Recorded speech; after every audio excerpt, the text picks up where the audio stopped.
De hacer una breve y espero que muy fructífera exploración de algunos aspectos de psicofarmacología aplicada a ámbitos educativos, al desarrollo y a la neuropsicología infantil. Bueno, entonces, de forma muy rápida, cuando hablamos de psicofarmacología tenemos que tener en cuenta algunos conceptos de farmacodinámica, ¿sí? Entonces, cuando hablamos, la farmacodinámica tiene que ver con los procesos o mejor dicho, los efectos que tiene un fármaco sobre los diferentes órganos y sobre la conducta como tal, tanto los efectos fisiológicos como psicológicos que está teniendo un fármaco, ¿no? Y la farmacocinética, pues era todo el viaje que hace el fármaco desde que es consumido hasta que es degradado. Entonces, nos vamos a enfocar entonces en algunos aspectos de la farmacodinámica y los mecanismos de acción de los diferentes psicofármacos que se usan principalmente en niños y en ámbitos educativos. Bueno, eh, el efecto que tiene un fármaco va a depender de diferentes variables, de diferentes factores. Por un lado está la dosis, ¿sí? Del fármaco como tal, la forma de distribución, o sea, cómo se administra el fármaco, cómo se ingresa, la concentración plasmática que esto va a conllevar, o sea, en sangre del fármaco, ¿sí? El metabolismo del fármaco, el catabolismo y cómo se elimina, las concentraciones en el sitio donde yo espero que genere el efecto, el mecanismo de acción, y en este caso pues es en el cerebro, en el encéfalo. Entonces, qué moléculas, qué activas están llegando a el encéfalo, en qué concentración, qué duración tienen esas moléculas allá y qué mecanismos de la neurotransmisión están afectando esas moléculas, ¿sí? Básicamente algunas están relacionadas con la interacción entre droga y receptor o entre la droga o el mecanismo o el principio activo con los transportadores o la síntesis, etcétera. Ya vamos a ver muchos de estos efectos. Y como tal, ya el efecto clínico en el comportamiento. Bien, en cuanto a la ruta de administración, pues hay diferentes rutas de administración de un fármaco. Entonces tenemos intracerebral, esto casi no se usa, esto es excepcional, ¿sí? Pero una forma mucho más eficiente y controlable de administrar un fármaco sería directamente al cerebro para controlar las dosis y para que el efecto sea exactamente en las estructuras cerebrales que yo quiero generar una modificación. Por ejemplo, si yo tengo síntomas, por ejemplo, de anedonia, lo más efectivo sería poder ingresar un fármaco al circuito mesolímbico que está controlando tono hedónico para aumentar el tono hedónico y controlarlo, ¿no?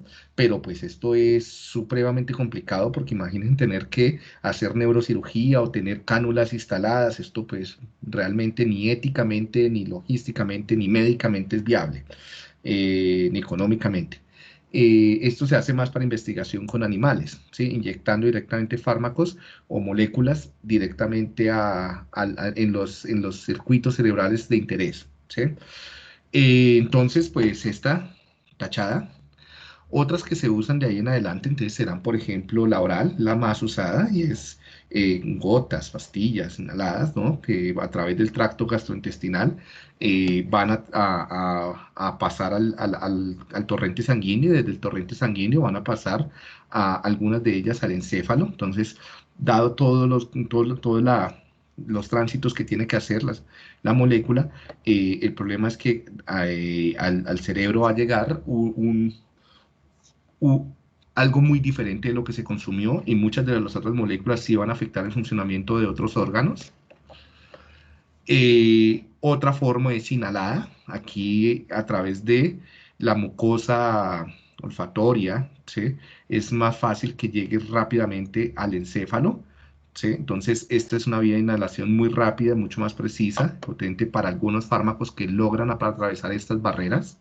Intramuscular, que es todavía más complejo para que llegue al sistema nervioso central, intravenoso, que también es muy eficiente, pero tiene serios problemas eh, por tener que estar pues pinchando venas o arterias para la administración de fármacos, tópicas a través de la piel, que también no es muy eficiente, y a través de otras membranas, tales como hay personas que usan supositorios, que usan tampones impregnados de alcohol o de otras drogas, o a través de los ojos, de la lengua, bueno, de otras mucosas.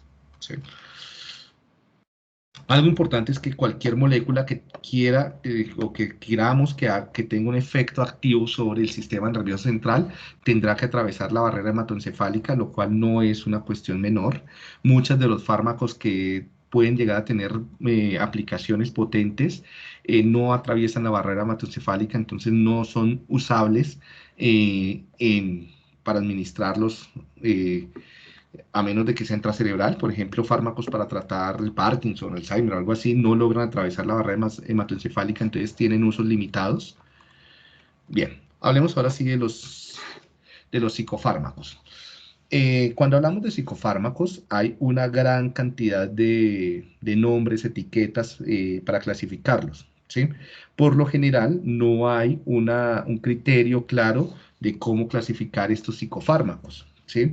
La forma como se han dado esos nombres procede más o a intereses de mercadeo, o sea, para vender. O sea, primero, muchas veces se tiene un fármaco, ni se sabe qué hace, por serendipia o por accidente se descubren algunos posibles efectos y de acuerdo a los efectos que se van descubriendo, entonces se le comienzan a dar nombres para que puedan salir al mercado, ¿no?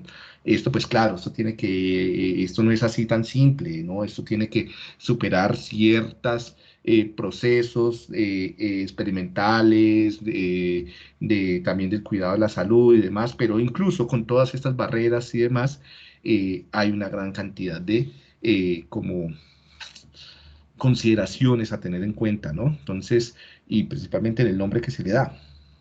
Entonces, algunos tienen, por ejemplo, un nombre que es una falsa promesa, por ejemplo, el nombre de ansiolítico, o sea, como de reductor de ansiedad, donde los ansiolíticos de hecho no reducen en la mayoría de los casos la ansiedad, sino hacen otras cosas en el comportamiento, en el cuerpo y en el comportamiento.